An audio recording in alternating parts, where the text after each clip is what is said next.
ਪੰਜਾਬ ਦੀ ਸਿਆਸਤ ਦੇ ਵੱਲ ਆਈਏ, ਗੱਲ ਕਰੀਏ ਲਾਲਜੀਤ ਭੁੱਲਰ ਦੀ। ਕਨਸੋਆਂ ਚਰਚਾਵਾਂ ਇਹ ਤੁਰ ਪਈਆਂ ਵੀ ਲਾਲਪੁਰਾ ਵਾਂਗ ਸ਼ਾਇਦ ਲਾਲਜੀਤ ਭੁੱਲਰ ਨੂੰ ਵੀ ਕਲੀਨ ਚਿੱਟ ਮਿਲ ਜੂਗੀ ਜੀ। ਮਨਜਿੰਦਰ ਸਿੰਘ ਲਾਲਪੁਰਾ ਦੇ ਮਾਮਲੇ 'ਚ ਆਪਾਂ ਗੱਲ ਕਰਦੇ ਆਏ ਹਾਂ ਜੀ ਕਿ ਵੀ ਉਹਨਾਂ ਨੂੰ 4 ਸਾਲ ਦੀ ਸਜ਼ਾ ਹੋ ਗਈ ਤੇ ਸਜ਼ਾ ਹੋਣ ਦੇ ਨਾਲ ਹੀ ਉਹਨਾਂ ਦੀ ਮੈਂਬਰੀ ਖਤਮ ਹੋਣੀ ਬਣਦੀ ਹੈ, ਪਰ ਵਿਧਾਨ ਸਭਾ ਸਪੀਕਰ ਨੇ ਐਲਾਨੀ ਹੋਣੀ ਕਦੇ। ਤੇ ਹੁਣ ਤਾਂ ਅਗਲੇ ਕਹਿੰਦੇ ਸਮਝੌਤਾ ਵੀ ਕਰਾ ਲਿਆ, ਸਜ਼ਾ ਤੋਂ ਬਾਅਦ ਵੀ ਅਸੀਂ ਬਰੀ ਕਰਾ ਲਿਆ। ਮਤਲਬ ਜਿਹਨੂੰ ਅਦਾਲਤ ਸਜ਼ਾ ਸੁਣਾ ਦੇਵੇ ਉਸ ਦੇ ਉੱਤੇ ਉੱਪਰਲੀ ਅਦਾਲਤ 'ਚ ਸੁਣਵਾਈ ਤੋਂ ਬਿਨਾਂ ਹੀ ਕਹਿ ਦਿੱਤਾ ਜਾਵੇ ਕਿ ਤੁਸੀਂ ਬਰੀ ਹੋ ਕਿਉਂਕਿ ਤੁਹਾਡਾ ਸਮਝੌਤਾ ਹੋ ਗਿਆ। ਸਹੀ ਹੈ। ਤੇ ਫਿਰ ਇਹ ਸੱਤਾ ਨਹੀਂ ਵਿਚਾਰੀ ਤਾਂ ਹੋਰ ਕੌਣ ਵਿਚਾਰੇ? ਉਹ ਪਰਿਵਾਰ ਜਿਹਨੇ ਸਜ਼ਾ ਦਵਾਈ ਉਹ ਇੱਥੇ ਆ ਕੇ ਸਮਝੌਤਾ ਕਿਸ ਆਧਾਰ ਤੇ ਕਰ ਗਿਆ? ਡਰ ਕੇ। ਸਹੀ ਹੈ, ਕਿਉਂਕਿ ਜੇ ਖਰੀਦਦਾ ਤਾਂ ਕਮਾਉਂਦਾ, ਖਰੀਦਣ ਦੀ ਕੋਸ਼ਿਸ਼ ਤਾਂ ਪਹਿਲਾਂ ਹੀ ਬਹੁਤ ਹੋਈ ਹੋਣੀ। ਹੁਣ ਸੌਦੇ ਦੇ ਨਾਲ ਨਾਲ ਡਰਾਇਆ, ਇਹਦਾ ਮਤਲਬ ਦੋ ਚੀਜ਼ਾਂ ਹੋਈਆਂ। ਮੈਂ ਇਹਦੀ ਨਵੀਂ ਉਦਾਹਰਨ ਦੇ ਦਿੰਦਾ ਜੀ। ਰੰਧਾਵਾ ਹੋਰਾਂ ਦੀ ਖੁਦਕੁਸ਼ੀ, ਗਗਨਦੀਪ ਸਿੰਘ ਰੰਧਾਵਾ ਹੋਰਾਂ ਦੀ ਖੁਦਕੁਸ਼ੀ, ਉਸ ਤੋਂ ਬਾਅਦ ਉਸ ਪਰਿਵਾਰ ਕੋਲ ਸਰਕਾਰ ਸਿੱਧੀ ਤਾਂ ਨਹੀਂ ਜਾ ਰਹੀ ਦੁੱਖ ਪ੍ਰਗਟਾਉਣ ਜੀ, ਪਰ ਬੈਕਡੋਰ ਬਹੁਤ ਕੁਝ ਲੈ ਕੇ ਜਾ ਰਹੀ ਹੈ। ਜਵਾਕ ਸੈੱਟ ਹੋ ਜਾਣਗੇ, ਨੌਕਰੀ ਦੇ ਦਾਂਗੇ, ਹੈਨਾ, ਕਾਰੋਬਾਰ ਕਰਾਉਣਾ ਉਹ ਕਰਾ ਦਾਂਗੇ, ਤੁਸੀਂ ਕੋਈ ਅਹੁਦਾ ਲੈਣਾ, ਕੁਛ ਕਰਨਾ, ਤੁਹਾਨੂੰ ਦੇ ਦਿੰਦੇ ਆ ਭੈਣ ਜੀ। ਪਰ ਕੀ ਇੰਨੀ ਨਰਮ ਹੁੰਦੀ ਹੈ ਸੱਤਾ ਦੀ ਤਾਕਤ? ਸਹੀ ਗੱਲ, ਬਿਲਕੁਲ। ਪਲੋਸ ਕੇ ਸਾਰਾ ਕੁਝ ਮੇਜ਼ 'ਚ ਪਿਘਲ ਜੂਗੀ। ਸਹੀ ਗੱਲ। ਇਹ ਸਾਰੀਆਂ ਚੀਜ਼ਾਂ ਦੇ ਨਾਲ ਡਰਾਉਣ ਦੀ ਪ੍ਰਕਿਰਿਆ, ਸਮਝਾਉਣ ਦੇ, ਦੇਖੋ ਜੀ ਨਿਆਣੇ ਰੁਲ ਜਾਣਗੇ ਜੀ, ਕੀ ਫਾਇਦਾ, ਕਿੱਥੇ ਧੱਕੇ ਖਾਓਗੇ, ਕੁੜੀਆਂ ਦੇ ਵਿਆਹ ਕਰਨੇ ਆ ਤੁਸੀਂ। ਸਹੀ ਗੱਲ, ਬਿਲਕੁਲ। ਇਹ ਤਰੀਕੇ ਨਾਲ ਡਰਾਇਆ ਜਾਂਦਾ। ਸਹੀ ਗੱਲ।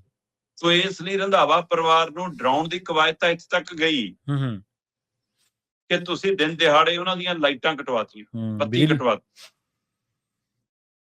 ਤੇ ਜਦੋਂ ਦਿਨ ਢਲਣ ਲੱਗਿਆ ਤੇ ਉਹਨੂੰ ਦੇਖਿਆ ਕਿ ਸਾਰਿਆਂ ਦੇ ਘਰਾਂ 'ਚ ਬੱਤੀ ਜਗ ਰਹੀ ਆ, ਸਾਡੇ ਗੁੱਲਾ ਤੇ ਕੈਮਰੇ ਚੈੱਕ ਹੋਏ ਤਾਂ ਪਤਾ ਲੱਗਿਆ ਜੀ ਕੋਈ ਕੱਟ ਕੇ ਭੱਜ ਗਿਆ। ਕਮਾਲ ਆ ਵੀ, ਕੋਈ ਚੋਰ ਹੁੰਦਾ, ਕੋਈ ਕੇਬਲ ਕੂਬਲ ਖੋਲ ਕੇ ਲੈ ਕੇ ਜਾਂਦਾ, ਮੀਟਰ ਮੋਟਰ ਪੱਟ ਕੇ ਲੈ ਕੇ ਜਾਂਦਾ, ਸਮਝ ਆਉਂਦੀ? ਬੱਤੀਆਂ ਵੀ ਕੱਟਣ ਲੱਗ ਪਏ। ਗਗਨਦੀਪ ਰੰਧਾਵਾ ਦੀ ਬੱਤੀ ਉਹ ਕੱਟਣ ਆਇਆ ਕੋਈ? ਸਹੀ ਗੱਲ। ਮਤਲਬ ਕੈਸੇ ਦੌਰ ਵਾਪਰ ਰਹੇ ਨੇ ਕਿ ਦਲਿਤ ਦੇ ਘਰ 'ਚ ਅੱਗ ਲਾ ਦੋ। ਤੁਹਾਡੀ ਲੜਾਈ ਹੋਊਗੀ ਕਿਸੇ ਗੱਲ ਦੀ, ਲੜੋ, ਪਰ ਘਰ ਫੂਕ ਦੋ। ਸਹੀ ਗੱਲ। ਕਿਉਂਕਿ ਸੱਤਾ ਦਾ ਨਸ਼ਾ ਹੈ। ਇਹ ਕੀ ਹੈ? ਤੇ ਉਸੇ ਤਰ੍ਹਾਂ ਦਾ ਵਰਤਾਰਾ ਉਸ ਮਾਮਲੇ 'ਚ ਵਾਪਰਿਆ। ਜੀ। ਹੁਣ ਜਦੋਂ ਗਗਨਦੀਪ ਰੰਧਾਵਾ ਦੇ ਘਰੇ ਬੱਤੀ ਕੱਟਣ ਵਾਲੇ ਬੰਦੇ ਕੈਮਰੇ 'ਚ ਆ ਗਏ ਤਾਂ ਉਸ ਪਰਿਵਾਰ ਨੇ ਸ਼ਿਕਾਇਤ ਕੀਤੀ। ਸ਼ਿਕਾਇਤ ਦੇ ਆਧਾਰ ਤੇ ਮੁੰਡੇ ਫੜ ਲਏ। ਜੀ।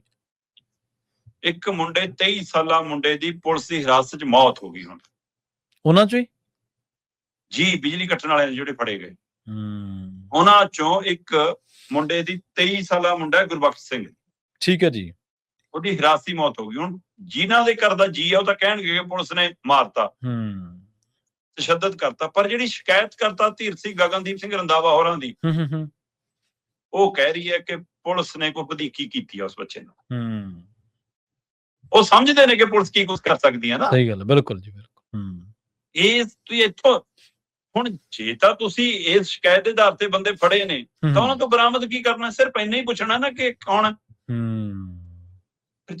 ਜੇ ਉਹ ਤੁਹਾਡੇ ਪੁਲਿਸ ਕਸਟਡੀ ਦੇ ਤਸ਼ੱਦਦ ਦੇ ਵਿੱਚ ਇੱਕ ਸਿਰਫ ਬਿਜਲੀ ਕੱਟਣ ਵਾਲਾ ਮਰ ਸਕਦਾ, ਤੇ ਲਾਲਜੀਤ ਭੁੱਲਰ ਤੋਂ ਤਾਂ ਅਜੇ ਇਹ ਪਤਾ ਕਰਾਉਣਾ ਉਹਦਾ ਫੋਨ ਕਿੱਥੇ ਹੈ, ਉਹਦੀ ਸਿਮ ਕਿੱਥੇ ਹੈ, ਪੀਏ ਕਿੱਥੇ ਹੈ ਨਾ, ਤੇ ਉਹਦਾ ਪੀਏ ਕਿੱਥੇ ਹੈ, ਬਾਪੂ ਕਿੱਥੇ ਹੈ, ਤੇ ਉਹ ਤੋਂ 5 ਦਿਨ ਦਾ ਰਿਮਾਂਡ, 3 ਦਿਨ ਦਾ ਰਿਮਾਂਡ, ਉਹਦੇ ਤਾਂ ਝੱਗੇ ਤੇ ਕੋਈ ਵੱਟ ਵੀ ਨਹੀਂ ਪਿਆ।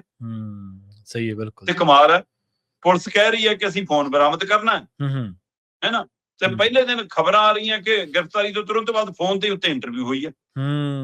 ਸਹੀ ਹੈ। ਇਸ ਲਈ ਇਹ ਤਰੀਕਾਕਾਰ ਗਗਨਦੀਪ ਰੰਧਾਵਾ ਦਾ ਪਰਿਵਾਰ ਵੀ ਸਮਝਦਾ ਤੇ ਪੰਜਾਬ ਵੀ ਸਮਝਦਾ ਕਿ ਉਸ ਬੱਚੇ ਦੀ ਕਸਟਡੀ 'ਚ ਮੌਤ ਹੋਈ ਹੈ ਜਾਂ ਕਤਲ ਹੋਇਆ, ਸਬੂਤ ਮਿਟਾਉਣ ਲਈ। ਸਹੀ ਹੈ। ਜਾਣਨਾ ਤਾਂ ਇਹੀ ਸੀ ਨਾ ਕਿ ਕਿਹਨੇ ਭੇਜੇ।